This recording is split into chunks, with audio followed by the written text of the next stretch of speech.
Aleluia, aleluia. Bom dia, irmãos, a paz. Amém? Leandro, eu falo que ele é tipo João. João é que eu sou aquele que Deus amou. Ele não tinha vergonha de dizer que ele era amado do Senhor. E eu vejo isso na vida do Leandro. Amém? E nós somos amados do Senhor. Amém? Somos filhos amados do Senhor. E aí, o que o Senhor tem para nós?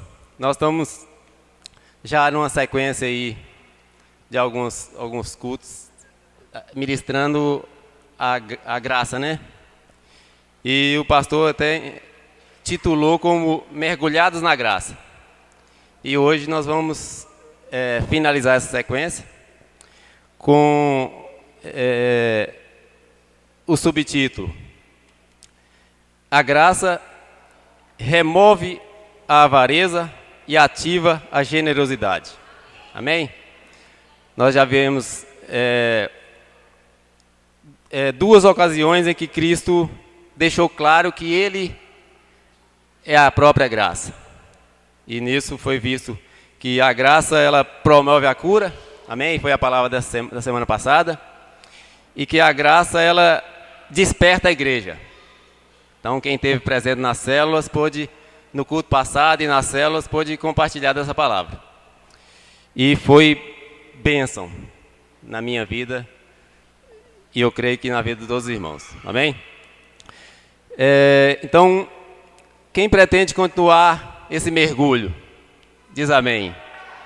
Glória a Deus. Eu pretendo e eu creio que nós vamos sair daqui hoje mais mergulhados, mais aprofundados nessa graça do Senhor, porque Ele é o nosso Deus. Amém?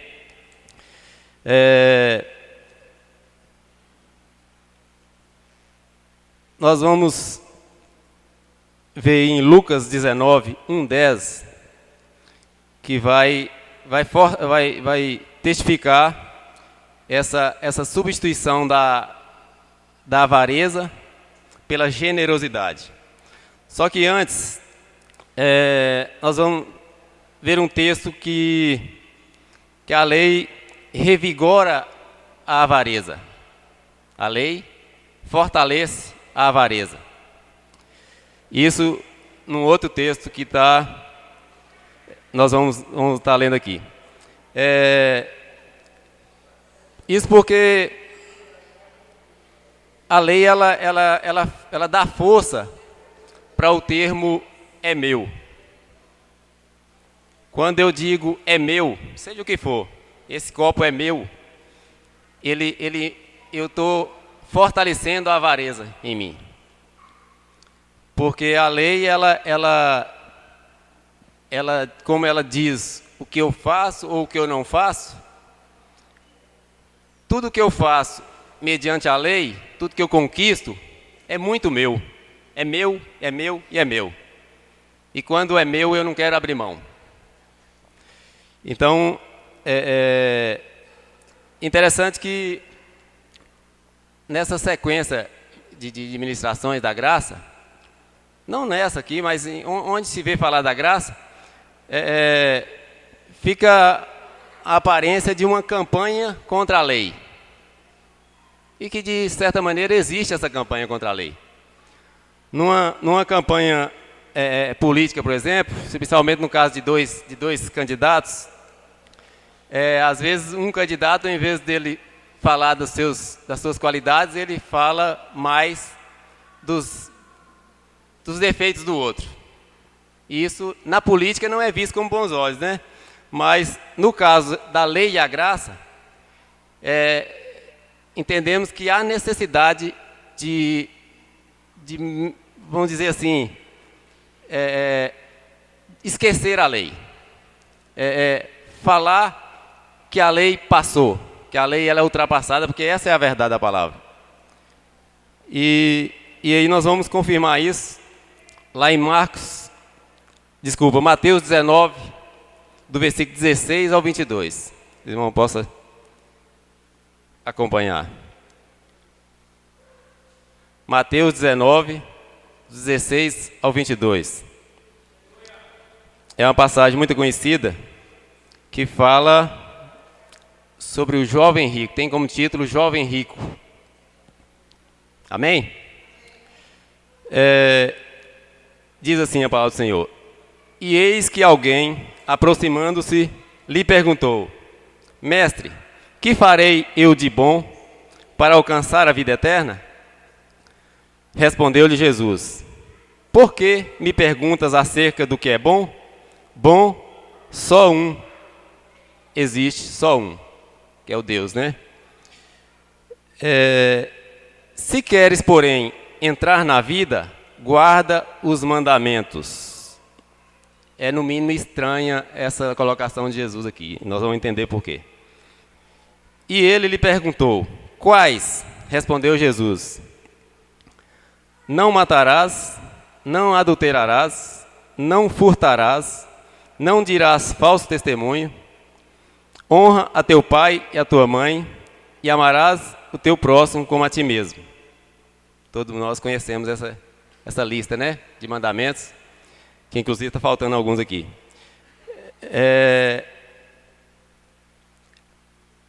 E o jovem disse: Tudo isso tenho observado, quer dizer, tenho guardado. Em algumas versões fala que desde a minha mocidade. Que me falta ainda? Ele insiste em fazer mais alguma coisa.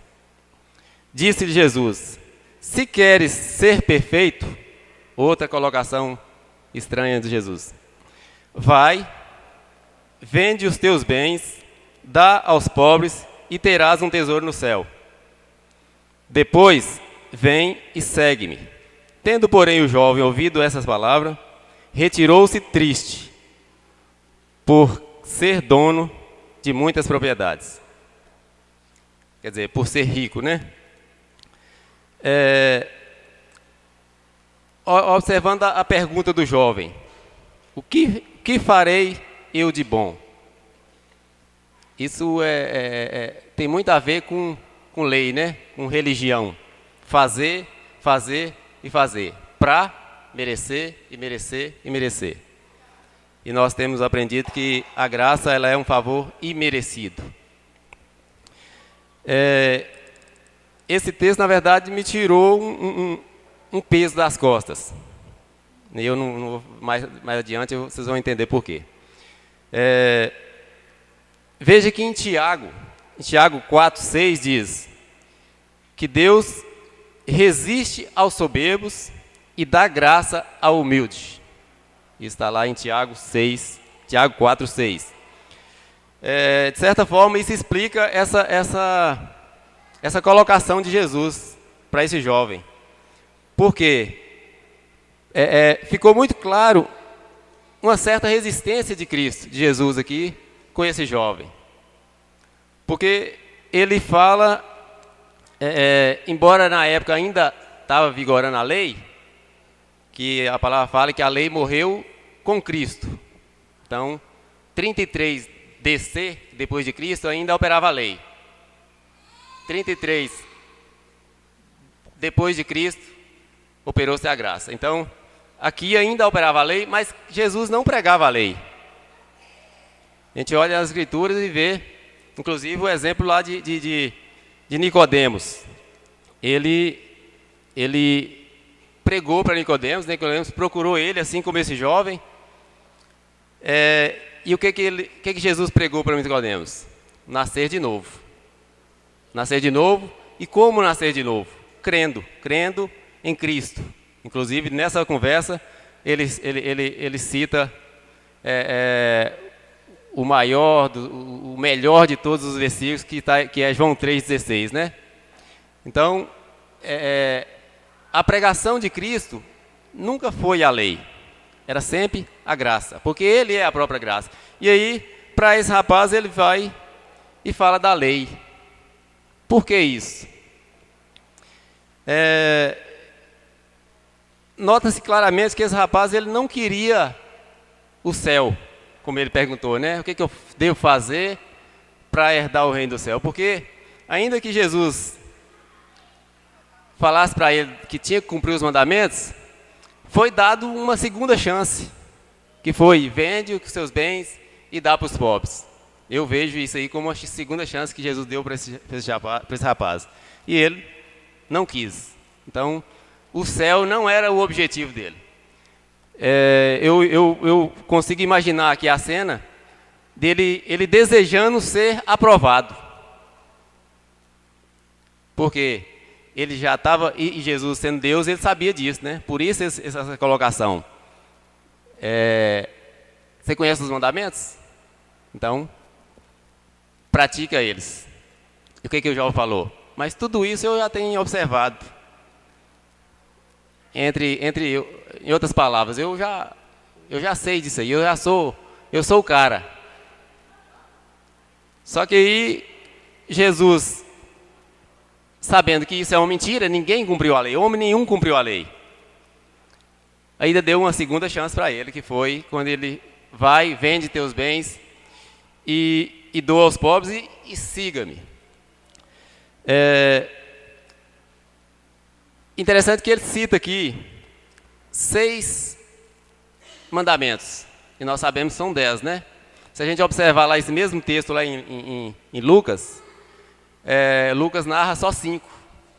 Por quê? Porque os mandamentos era o que pouco importava aqui.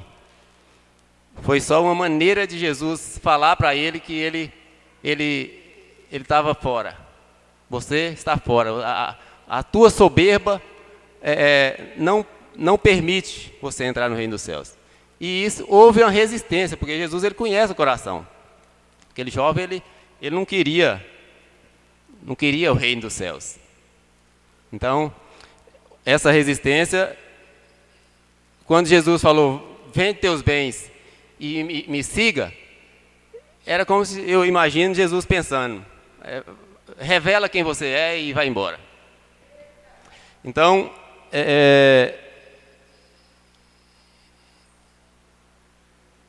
tanto que depois que o jovem falou, né, quer dizer, na verdade ele nem falou, ele simplesmente se entristeceu e saiu. Não é para mim, vamos ver o que eu faço depois, não sei. Enfim, a Bíblia não fala, só fala que ele ficou triste e foi embora. E aí, outra coisa que fortalece essa indiferença de Jesus com o jovem, quando ele diz que se você quer ser perfeito, e a palavra de Deus fala que não houve homem perfeito na terra, senão o próprio Cristo. Então, Jesus mais uma vez ignorou esse jovem. É um texto assim que sempre me trouxe peso, porque logo adiante ele fala que o rico, ele fala com os discípulos, né, que o rico não herda o reino do céu, não tem como.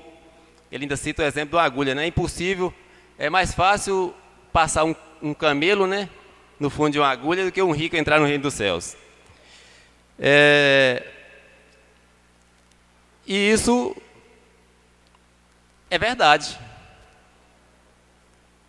Mas o que eu descobri com isso? Que existem rico e rico. Como assim, rico e rico? Existe o rico da lei e o rico da graça. Amém? Tá, e aí? Como é que é esse negócio de rico da lei e rico da graça? O rico da lei é o que acha que ele conquistou. É meu. É meu, é meu, é meu. E essa posse excessiva, ela é um problema. E o rico da graça: o meu pai é dono do ouro e da prata, e tudo que ele tem é meu. Esse é o rico da graça. Com o entendimento de tudo que eu tenho é do pai, tudo que o pai tem é meu, eu não me aproprio, eu não tomo posse, eu não pego para mim, é meu. E aí sim, quando eu falei que eu me senti aliviado, porque eu ainda creio que eu vou ficar rico. Só que antes eu tinha medo de ser rico. Verdade, eu tinha medo de ser rico por causa disso. Ah, não, eu prefiro entrar no céu do que ser rico. Mas quem Devani ministrou aqui, o Leandro falou do tesouro, né? Esse rico que não é do reino dos céus é o rico que coloca o tesouro no coração. Coloca o seu coração no tesouro. E aí, essa riqueza ela pode ser um império de muitos milhões ou pode ser minha bicicleta. Se eu tenho uma bicicleta que se eu passar na lama eu tenho que pôr ela nas costas para não sujar, meu coração está ali. E aí eu perco o reino dos céus por causa dessa bicicleta. Então, o rico da lei, de fato, não entra no reino dos céus. Mas eu posso ter milhões crendo que não é meu, que é do Senhor. E aí eu me torno generoso. E aí a gente vai ver isso na próxima passagem aqui. Que está em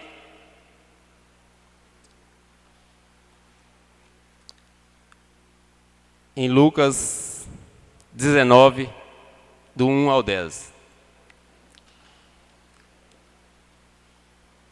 É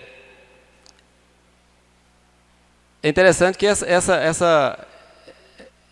questão da posse, do é meu, isso traz sofrimento para nós. Isso traz angústia. Ontem eu tive na casa de um rapaz que me chamou para fazer um serviço para ele lá, e eu fui lá, na casa dele, aqui no São José. E aí, ele me mostrando a casa lá, né, todo orgulhoso, a casa de fato ficou muito bonita. Aí ele falou, eu deixei um corredor do lado aqui, e vai ter uma área de churrasqueira lá fora. Lá.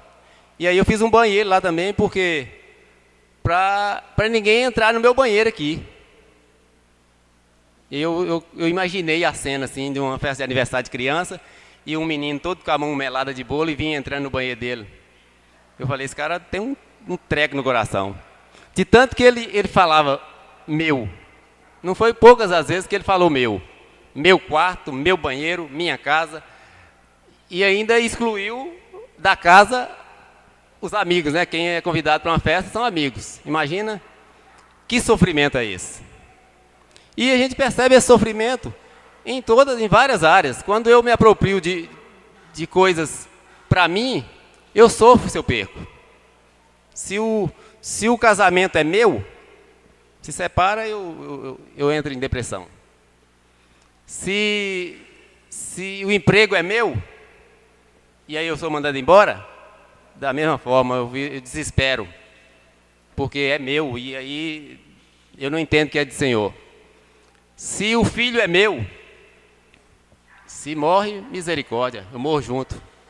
A gente conhece casos de pessoas que perdeu o filho e praticamente desistiu de viver. Por quê? É muito meu, é muito meu.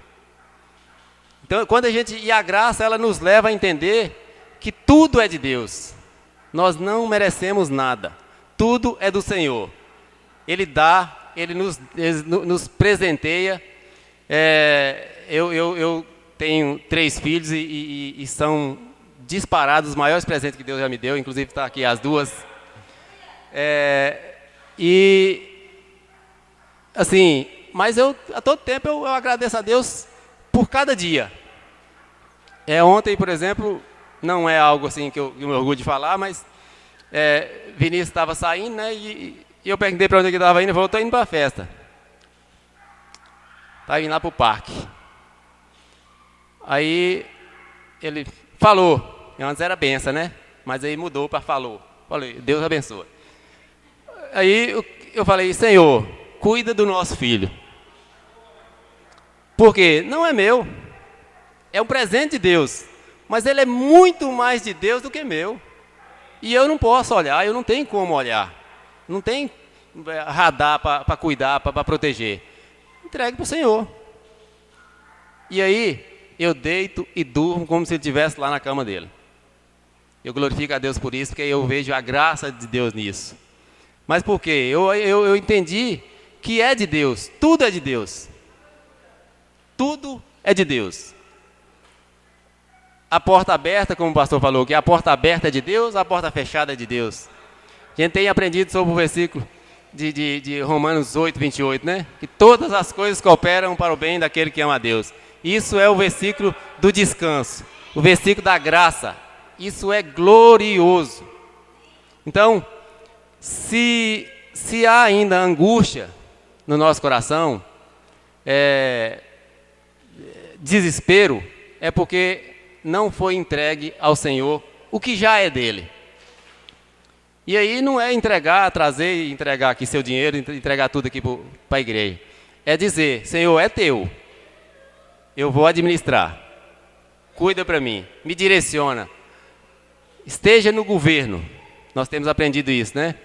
Então, eu me recordei de uma ministração já de muito tempo que fala da posse e do acesso. Qual que é melhor? Ter posse ou ter acesso? A posse parece ser bom, mas é perigoso. Você apega demais. É melhor que você tenha, mas que antes de ser seu, seja do Senhor. Amém? Então nós vamos ler lá em Lucas 19, do 1 ao 10, que é outra passagem muito conhecida, que fala do publicano Zaqueu. Todos abriram? Acharam aí? Amém? Glória a Deus.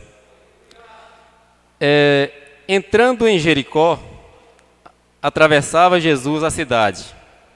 Eis que um homem chamado Zaqueu, maioral dos publicanos e rico, procurava ver quem era Jesus. Mas não podia, por causa da multidão. A multidão, ela a gente tem visto que é problema. Viu? A gente tem visto em várias passagens da Bíblia que multidão é problema. Por ser ele de pequena estatura. Quer dizer, ele era pequeno e não conseguia ver Jesus. Então, correndo adiante, subiu a um sicômoro, que é uma árvore, a fim de vê-lo, porque por ali havia de passar. Quando Jesus chegou àquele lugar, olhando para cima, disse-lhe: Zaqueu, desce depressa, pois me convém ficar hoje em tua casa. Ele desceu a toda pressa e o recebeu com alegria.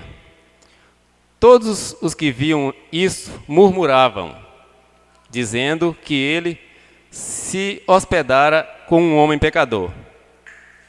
Entre mentes, Zaqueu se levantou e disse ao Senhor: Senhor, resolvo dar aos pobres a metade dos meus bens, e se alguma coisa tenho defraudado alguém, restituo 4 vezes mais. Então Jesus disse: Hoje houve salvação nesta casa, pois que também este é filho de Abraão, porque o Filho do Homem veio buscar e salvar o perdido. Aleluia. Amém? Veja que ao jovem rico, Jesus pediu tudo, né? E ele não deu nada. Ele não abriu mão de nada. E enquanto Zaqueu, que Jesus não sequer falou nada de dar, ele se dispôs a dar metade do que ele tinha. E aqui fala que ele era rico, então se tratava de muita coisa. E aí, o que causou isso? O que gerou essa disposição? Porque ele também era um homem que vivia na lei. Zaqueu era um cobrador de impostos, certamente avarento, né? Porque ele fala que se ele defraudou alguém, então ele tinha consciência que ele tinha defraudado alguém. E aí, de repente, esse homem é cheio, é tomado por uma generosidade que não se vê, pouco se vê. Por quê? Porque houve primeiro um encontro com a graça. Ele buscou conhecer Cristo. O jovem, ele foi até Jesus, mas ele não menciona que ele não entende que Jesus era a graça, que Jesus é que era o Deus. Ele simplesmente queria mostrar mais algo, enquanto Zaqueu queria ver Cristo, conhecer Cristo, e aí faz a diferença. Na passagem da mulher hemorrágica, ela ouviu falar de Jesus e foi, com fé, que seria curada, e foi curada. Zaqueu certamente também ouviu falar de Jesus e quis conhecê-lo. Então, o reconhecimento de quem é Cristo é o suficiente para sermos alcançados pela graça de Deus. Esse reconhecimento que vem por meio de ouvir a palavra de Deus, ouvir de Jesus, ele gera no nosso coração a fé e nos faz buscar ao Senhor. Amém? E aí, a graça ela é algo tão maravilhosa, tão completa, que a gente vê lá na passagem da mulher hemorrágica, que ela recebeu de imediato a paternidade, que Jesus fala com ela: filha, a tua fé te salvou. Então, a primeira coisa que recebeu com a graça, a paternidade, e faz diferença. O relacionamento com Deus, como pai, faz muita diferença do relacionamento com Deus, como Senhor. E eu tenho experimentado disso e glorifico a Deus por isso, por esse entendimento. E ela recebeu a paternidade, recebeu a salvação, que Cristo falou: a tua fé te salvou. Recebeu paz, a paz que o mundo não tem, o mundo não pode dar. E recebeu a cura. Vai e seja liberta desse teu mal. Então a graça ela chega num pacote completo. E isso aconteceu com Zaqueu. Porque ele procurou Jesus, ele ouviu falar de Jesus e quis conhecer. Isso foi um reconhecimento de que existia ali alguém da parte do Senhor, da parte de Deus. Então, Jesus fala aqui, depois que ele se dispõe a dividir seus bens, Jesus fala: houve salvação nessa casa hoje. Fica aparente que a salvação veio pela disposição da generosidade, mas não foi. A graça chegou primeiro. A graça chegou junto com Cristo. E com a graça, a avareza foi substituída pela generosidade. Amém? E é isso que o Senhor tem feito conosco. Nós temos cada dia mais nos disposto, nos colocado à disposição do Senhor, em todos os sentidos, na nossa vida financeira, no nosso tempo, a nossa disposição de estar com os irmãos, de cooperar com a obra de Deus. Isso não é de nós, é parte da graça. A graça do Senhor, ela substitui o que é da lei pelo que é de Cristo. E aí, como é que a gente alcança isso? Lógico, a graça a gente alcança pela fé, né? E juntamente com a fé a gente recebe a salvação. Pela graça, por meio da fé. Mas existe a caminhada. Nós precisamos trilhar um caminho. A nossa salvação ela é o início de uma caminhada. Pela graça. A palavra fala: pela graça recebeu. Pela graça continue a andar. E aí a gente tem a dificuldade pelo tempo de lei, de mandamentos, de ordem, de ordenanças, que vem desde pequeno. Essa substituição não é fácil. A gente tem buscado e tem orado por isso, mas ainda há em nós, e eu falo de mim, vestígios da lei. E eu creio que de glória em glória nós vamos avançar tanto no crescer na graça, como a palavra fala, crescer na graça e no conhecimento. Se tem uma maneira que Deus agrada do seu crescimento, é na graça e no conhecimento de Deus. Então, tanto cresceremos na graça, como nós vamos ser libertos da lei, que há a necessidade de ser libertos da lei. Porque enquanto estivermos regidos pela lei, nós corremos um sério risco de ser rejeitado, de ser não rejeitado, mas resistido pelo Senhor. Porque pelo que a lei produz, pelo que a lei causa em nós, o merecimento. Merecimento é terrível. Quem acha que merece, e isso está dentro de nós, de querer merecer, de querer fazer para merecer, mas eu creio que o Senhor, Ele vai nos libertar desse mal. Amém? Tem um outro ponto, que fala, a graça retira o suor e traz descanso. Amém? Também a gente tem aprendido sobre isso, sobre o descanso. Inclusive o versículo citado de Romanos 8, 28 é o versículo do descanso. Porque é onde a gente entende que, ainda que não seja boa a situação, ela vai cooperar para o nosso bem. E aí nós vamos ver lá em Gênesis 3, 19. Se alguém quiser acompanhar aí. Aleluia. Deus é bom. Aleluia. Amém? Diz assim, no suor do teu rosto comerás o pão, até que tornes a terra, pois dela foste formado, porque tu és pó, e ao pó tornarás. Amém ou misericórdia? Eu digo misericórdia. Porque aqui foi lançada uma maldição. Com a entrada do pecado, Deus lançou sobre o homem uma maldição, porque antes não precisava, o jardim estava pronto. Era só desfrutar, não tinha que suar para comer. Estava tudo ali. O homem foi criado no sétimo dia, no sexto dia, né? Já pegou tudo pronto. Mas com a entrada do pecado, foi colocado sobre o homem uma maldição, que seria necessário suar para comer. E isso a gente traz até hoje. Isso a gente vê ainda como vestígios da lei na nossa vida. Que eu tenho que fazer, tenho que suar, tenho que batalhar. Eu sou o que eu tenho, se eu não tenho nada, eu não valo nada, então eu tenho que conquistar. E isso é uma mentira. Isso morreu com Cristo, 33 anos depois de Cristo, do nascimento.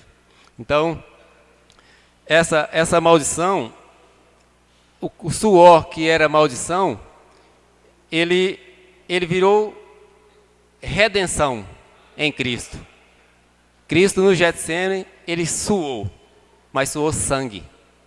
E o sangue nos redime de todo o mal, de todo o pecado, de toda a condenação. Então, entenda, não quer dizer que agora mesmo eu estou suando aqui, né? Não quer dizer que eu estou amaldiçoado. No seu exercício físico, no seu trabalho, você pode sim transpirar e soa, mas não é isso. O suor aqui, ele está querendo dizer do seu esforço. Esforço seu que você conquista e que torna seu. Só seu porque foi você que conquistou. Esse suor, ele é maldito. Amém? Então, é mais um entendimento que precisamos ter de que não sou eu que faço. Eu vou lá, eu acordo cedo sim, vou trabalhar, mas é o Senhor que faz. É o Senhor que abre a porta, é o Senhor que provê a empresa para me pagar o salário, é o Senhor que me provê o cliente que eu preciso, é o Senhor que provê o comprador que eu preciso. Enfim, tudo é do Senhor. Isso tira o suor. Porque o suor traz fadiga. Pessoas trabalhando. Nós vamos ler aqui. Em Salmos. Não, em Lucas 22, 44. Para confirmar o que foi dito. Que foi o que aconteceu no Getsêmani, né? E estando em agonia, orava mais intensamente. Agora você imagina Jesus em agonia. Como é que era a situação? E aconteceu que o seu suor se tornou como gotas de sangue caindo sobre a terra. Por que dessa agonia de Cristo? Porque ele sabia o que estava vindo sobre ele. E não era pouca coisa. Era o meu pecado e o seu pecado. As nossas transgressões. Todos aqueles que de antes e o que vamos fazer, que eu creio que será o mínimo possível, mas já ele recebeu naquele dia todas as nossas transgressões. Por isso, esse estado de agonia. Mas no momento de suor, ele suou sangue. Porque o sangue com Cristo, o sangue que é a moeda de compra. Com o sangue dele, ele nos comprou. Ele nos resgatou da condenação. No Salmo 127, 1 e 2, eu vou ler para adiantar.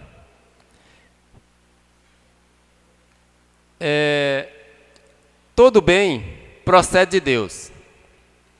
Se o Senhor não edificar a casa, em vão trabalha os que edificam. Se o Senhor não guardar a cidade, em vão vigia a sentinela. Inútil vos será levantar de madrugada, repousar tarde, comer o pão que renosamente grajeastes, aos seus comandos ele o dá enquanto descansa. Aos seus amados, desculpa. Então, em vão é acordar de madrugada e dormir tarde, para suar. Isso é a palavra que está dizendo. Porque é Ele que faz. Ele é suficiente para nos sustentar 8 horas de serviço, 6 horas, 4 horas, 2 horas de serviço. É meu sonho, trabalhar só 2 horas por dia. Mas, por que eu sonho isso? Porque eu creio que Ele é o meu sustento. Amém? Não temos que procurar fazer para nos prover, mas temos que confiar que Ele já fez. É isso que faz a diferença. Confiar que a obra do Senhor, ela foi concluída.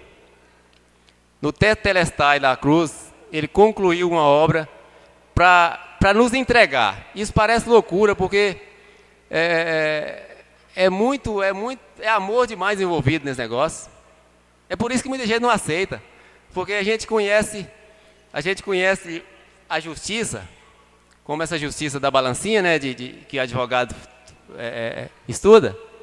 Sara, ela é estudante de advocacia, ela sabe bem. Essa justiça que a gente conhece, ela não tem nada a ver com a justiça de Deus. Por isso que parece tão louco esse negócio da graça, tão fora de lógica. Porque enquanto a nossa justiça leva para o fazer, para merecer, Ele entrega de graça. Ele fez e nos entrega. E aí, a gente entende por que a palavra fala que Deus decidiu nos amar incondicionalmente. E isso foi uma decisão que Ele tomou e nos entrega um amor completo. Isso, independente do que eu faça, Ele me ama por inteiro. Porque Ele decidiu que fosse assim. Não o que eu faço não vai aumentar o amor de Deus por mim e nem vai diminuir. Eu não tenho essa capacidade. Glória a Deus por isso, né? Porque se fosse, era zero. Porque nós não somos merecedores de nada que vem do Senhor. É tudo pela graça, é tudo pelo amor dEle. E aí, esse entendimento de que nós somos agraciados, somos amados pelo Pai, como o Leandro gosta tanto de falar, e eu concordo com ele. Isso incomoda muita gente. Porque a mensagem não é essa, a mensagem do mundo não é essa. A mensagem do mundo é que eu é que faço. Se eu não faço, eu não mereço. Se eu não tenho, eu não mereço. Eu não sou digno de ser olhado. eu sou julgado pela aparência. Enquanto Jesus veio e falou, toma, é teu. A salvação é tua, basta eu crer. Se você creu, se você teve a humildade de reconhecer, está aqui. E aí, como eu falei, para seguir essa caminhada, a gente vai lá em Mateus 11, 29, que Jesus disse, aprendei de mim, que sou manso e humilde de coração.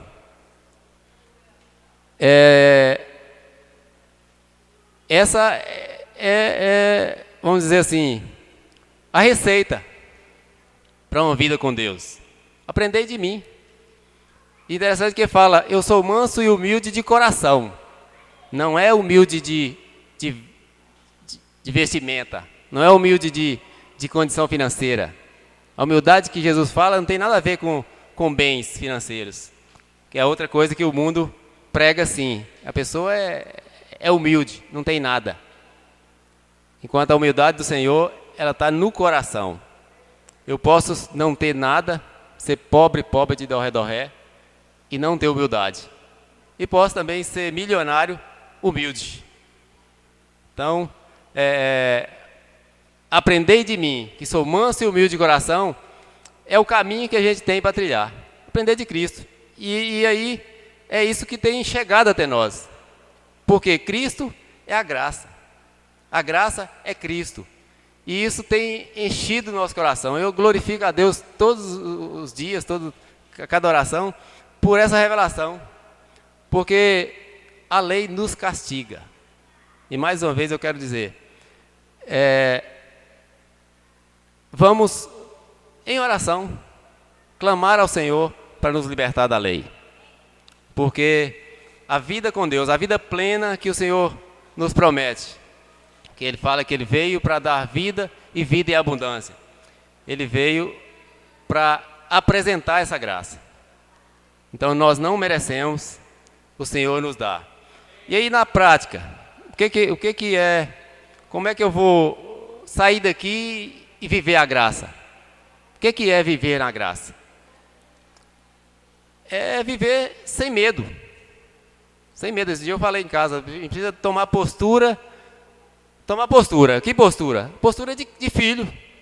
Postura de quem nós somos. E qual é a postura de um filho? É de um filho de Deus. É cabeça erguida, vida resolvida. É viver sem medo, sem acusação. Porque o medo, irmãos, o medo é único e exclusivamente do diabo. Tem gente que usa a frase e diz que o medo às vezes livra de alguma coisa. Não livra. Não livra. A palavra, Deus não usa artifício do diabo para te livrar. O que te livra é Jesus, é Deus. Você tem medo de água, aí você não entra no rio. Não vai nessa que foi seu medo que livrou, que não foi. Que morre toda hora a gente aí afogado, porque quem prende o medo? Quem é o dono do medo? É o diabo. Então, no momento que ele quiser que você vai, ele te solta. Ele tira seu medo e você vai. Então, rejeite o medo. A palavra diz, eu vos dei um espírito de coragem. Então, seja corajoso para tudo. Medo é do inimigo. Então, viver na graça é viver sem medo, viver sem condenação. O pecado, ele não faz parte mais da nossa vida. Ele não nos afasta de Deus. Nós é que nos afastamos por causa do medo, por causa da condenação. Aí eu peco e me acho indigno de falar com Deus, e aí eu me afasto, e amanhã eu me afasto mais, e já estou perdido, vou pecar de novo, e aí daqui a pouco eu estou fora dos caminhos do Senhor. Mas isso por causa do medo, da condenação. Eu pequei? Pequei, eu peco. Mas imediatamente eu me volto ao Senhor, eu confesso para Ele. E sai para lá, Satanás, você não faz parte da minha vida não. Então, o caminho na graça é uma vida sem medo, sem condenação. sem vergonha, sem timidez. A timidez também é algo que o diabo coloca. Não vou dizer que você precisa tem que ser... sair de todo jeito, né? Falando tudo que pensa, que falar tudo que pensa também não é do Senhor, mas rejeitemos o medo, rejeitemos a timidez, rejeitemos a condenação, porque Cristo já fez isso por nós. Amém? E aí, eu gostaria de nós vamos tomar a ceia. Eu gostaria na mesa de som aí, a gente colocar um louvor para a gente estar ministrando, amém? E aí, Leandro vai estar compartilhando para nós aqui a palavra da ceia. Então, irmãos, que o Espírito Santo possa falar melhor em cada um dos nossos corações e que essa palavra possa, de fato, produzir algo positivo para nós, no nosso dia a dia. Que não fica só para esse momento, para esse tempo aqui, mas que amanhã, no decorrer da semana, que ela possa servir de sustento para nós. Amém? Aleluia. Glória a Deus. A salva de palmas, Jesus. Oh, aleluias. Pode ficar aqui, irmão, comigo. Glória a Deus. Amém, irmãos? Vamos colocar de pé. O Senhor é maravilhoso. O Senhor está trazendo essa revelação da graça para nós vivermos plenamente essa graça do Senhor. Amém? Então feche os seus olhos, agradece o Senhor, se rende nele, se rende a Ele nessa manhã. Hoje é culto de ceia, irmão. Hoje é um culto, oh Espírito Santo de Deus. Nós te agradecemos, meu Pai, pela tua revelação da sua graça, pela revelação do teu favor. Nós queremos viver a plenitude da tua graça, meu Deus. Oh, aleluias. Se rende a Ele, irmãos, nessa manhã. Declare que Ele é importante, que o seu coração é dEle, que o tesouro é fazer a vontade dEle. Oh, Espírito Santo de Deus.